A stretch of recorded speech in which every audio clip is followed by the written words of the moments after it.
જો હું દર મહિને 3000 રૂપિયા ઇન્વેસ્ટ કરું તો સૌથી વધારે રિટર્ન શામાં મળે? એફડી માં, લાર્જ કેપ સ્કીમમાં કે મિડ કેપ સ્કીમમાં કે સ્મોલ કેપ સ્કીમ?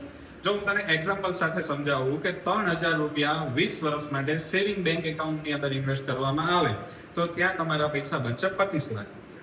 જો તમે એફડી ની અંદર 20 વર્ષ માટે 3000 રૂપિયાનું ઇન્વેસ્ટમેન્ટ કરશો તો ત્યાં તમારા પૈસા 7% રિટર્ન સાથે બનશે 35 લાખ.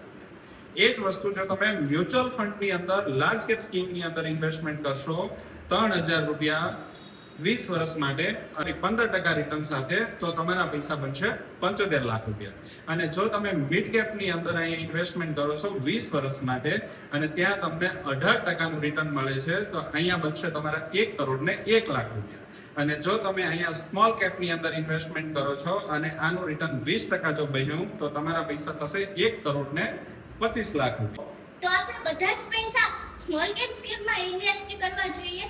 જી બિલકુલ નહીં. જો સ્મોલ કેપ છે એ ખૂબ રિસ્કી ઇન્વેસ્ટમેન્ટ છે તો તમામ પૈસા આપણે સ્મોલ કેપની અંદર ઇન્વેસ્ટ નહીં કરવા જોઈએ. એની જગ્યાએ એક બેલેન્સ પોર્ટફોલિયો આપણે બનાવવો જોઈએ. અને બેલેન્સ પોર્ટફોલિયો છે કે 1500 રૂપિયાની મિડ કેપ ની અંદર ઇન્વેસ્ટ કરવા જોઈએ અને 500 રૂપિયા જે છે એ સ્મોલ કેપની અંદર ઇન્વેસ્ટ કરવા જોઈએ અને 500 રૂપિયા લાર્જ કેપની અંદર ઇન્વેસ્ટ કરવા જોઈએ અને બાકીના જે 500 રૂપિયા વધ્યા એ એફડી ની અંદર ઇન્વેસ્ટ કરવા જોઈએ જે ઇમરજન્સીની અંદર તમને કામ આવી શકે.